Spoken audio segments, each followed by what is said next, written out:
Olá a todos os espectadores da TV Interior. Estamos começando mais um programa Papo Certo. Tendo o prazer aqui de receber novamente aqui o Bosco, a Sheila, que sempre colaboram e participam com a gente. E de quebra, um convidado especial que veio participar e trazer uma série de informações novas para o contexto do estudo da nossa região, de fatos históricos que ajudaram a compor a nossa região. E eu vou pedir aí para o Bosco já se apresentando e apresentando também os nossos convidados. Bosco, em primeiro lugar, obrigado por você estar mais uma vez aceitando o nosso convite, nos recebendo e pedindo para você poder estar apresentando os nossos convidados, que tem bastante coisa para a gente conversar, né, Bosco? Obrigado. Eu que agradeço a oportunidade que a TV Interior sempre nos dá de falar sobre história, enfim, de falar sobre a cultura local. E gostaria, portanto, de inicialmente apresentar os nossos convidados desse programa, que são o professor doutor Rodrigo Oliveira. Rodrigo Oliveira veio de Belo Horizonte, ele fez a sua graduação em História na Universidade de Ouro Preto, fez mestrado em Juiz de Fora, fez doutorado na Universidade de Minas Gerais, em Belo Horizonte, e fez o pós-doutorado em Lisboa, na Universidade Nova de Lisboa, em Portugal.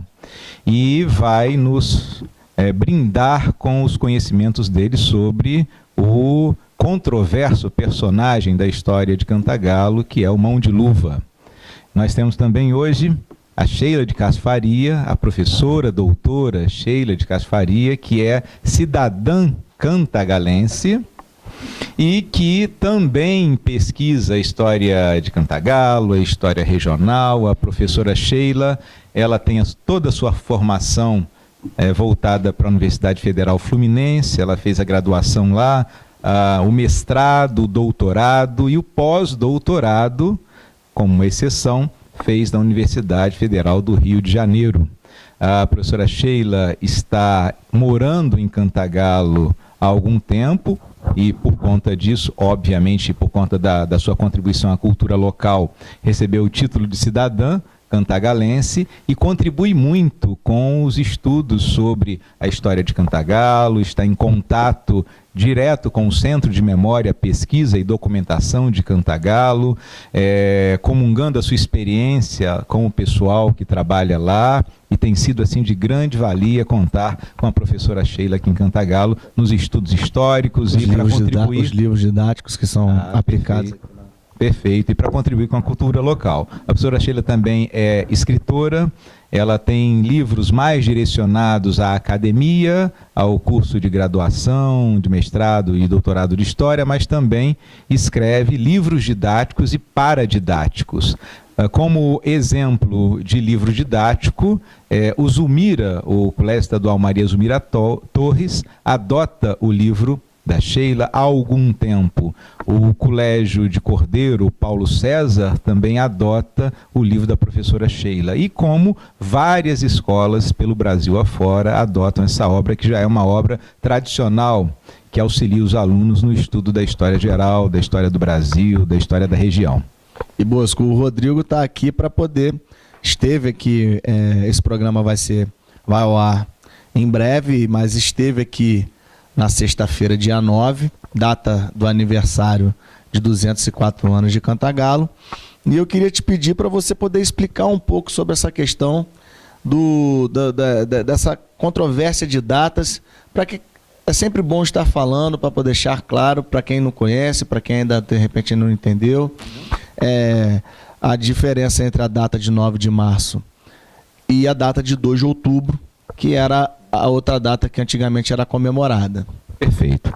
Antes não se comemorava o 9 de março de 1814. Antes se comemorava o 2 de outubro de 1857. A festa da cidade acontecia sempre em outubro. Agora, o que efetivamente se comemorava em outubro, em 2 de outubro de 1857?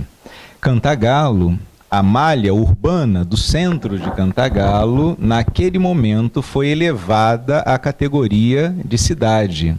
Isso, na época, teve uma importância fundamental. Por quê? Porque o Brasil era um Brasil rural. E se considerar um núcleo urbano uma cidade, era sinônimo de status, principalmente para a elite que vivia aqui, para os barões de café que viviam aqui, a gente enriquecida pelo café. Agora, efetivamente, essa não foi a data de criação do município. A data de criação do município é o 9 de março de 1814, exatamente quando, por um decreto, né, por uma lei do então príncipe regente Dom João, essa área onde é hoje Cantagalo e 14 municípios vizinhos foi apartada, foi separada de um grande município denominado Santo Antônio de Sá, que tinha sede e onde é hoje Itaboraí. Tem ruínas lá maravilhosas que estavam sendo restauradas pela Petrobras, agora eu não sei como está por conta de toda a crise aí, mas enfim, a área da vila de São Pedro de Cantagalo foi separada de um mega município que havia, chamado Santo Antônio de Sá. E quando aconteceu isso? Aconteceu em 9 de março de 1814. Então, efetivamente, Cantagalo nasce enquanto município nesta data. E, obviamente, a vila de São Pedro de Cantagalo, que era o nome de Cantagalo enquanto município, abarcava o que são hoje 14 municípios da região, né? Então, era também uma enorme área administrativa que, com o passar do tempo, teve os seus processos de desmembramento. Então, ou seja, essa história, ela não diz respeito só ao município de Cantagalo, diz respeito a toda essa região que ela agregava, que teve a importância histórica tão grande quanto, né? Eu vou até, Bosco, pedir para a professora Sheila, então, tá explicando um pouco sobre esse contexto dessa data, que é de 1814, o que era o Brasil nessa época, como é que funcionava. O Brasil ainda era colônia, ainda não tinha tido a independência do país. Então eu queria que você contextualizasse isso para que houvesse o surgimento dessa grande área que era Cantagalo e os seus desdobramentos. Bom, primeiro também agradecer o convite, né, para participar dessa conversa, que é um tanto informal, né, que é muito bom isso. E, bom, esse período de 1814 é um período em que o Brasil realmente ainda continua como colônia de Portugal, apesar de estar num contexto de independências, né, de independências da América toda. Já tinha ocorrido a independência dos Estados Unidos, a do Haiti e de outros lugares. Mas era um processo, né? E também de época das guerras napoleônicas, né? Dom João, como príncipe regente de Portugal, e a família real sai de Portugal por conta da invasão dos franceses ao reino, né? O reino de Portugal, e chegam aqui em 1808. De 1808 até 1820, a família real fica no Brasil e volta, né, quando há uma revolução constitucionalista lá em Portugal.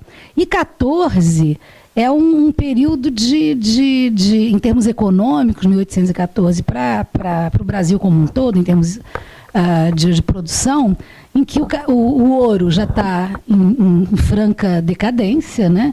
Há o que eles chamam, no final do século XVIII, de renascimento agrícola, em que a cana e o açúcar passam de novo a se tornar um produto, o açúcar, né, de exportação, um produto importante na pauta, né, das receitas, né, da colônia, mas ao mesmo tempo de implantação da lavoura cafeeira, da lavoura cafeeira, quer dizer, final do 18, início do 19, você já tem o café começando a dar os primeiros passos, como eles dizem, nessa região. E Cantagalo está inserido nesse processo. Eu acredito que Cantagalo, pelo que eu tenho pesquisado ultimamente, que Cantagalo ele foi uma das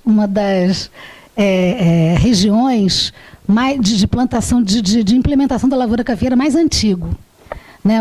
Mais antigo, talvez, até do que as grandes regiões que se tornaram riquíssimas em referências do café, como Vassouras, Valença, Paraíba do Sul e áreas adjacentes, né? Mas Cantagalo, eu acho que essa grande Cantagalo que eu estou falando, essa grande Cantagalo dos 13, 14 municípios de hoje, né? Então, o café, acredito que tenha sido por isso que o recorte de Cantagalo como município em 1814 tenha ocorrido.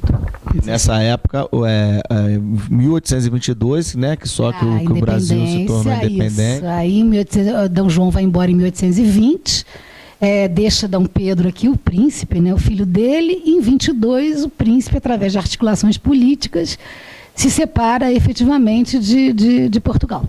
Antes de perguntar ao Rodrigo sobre a origem do nome Cantagalo, o motivo pelo qual essas datas são tão importantes e principalmente o personagem do qual ele veio tratar aqui, que é, né, nesse momento de comemoração dessa data, eu queria que você falasse um pouco, Rodrigo, sobre a sua carreira de profissional, o seu desenvolvimento como historiador, para que você pudesse explicar para a gente como é que foi o seu processo de estudo para chegar nesse objeto de estudo que é o Mão de Luva.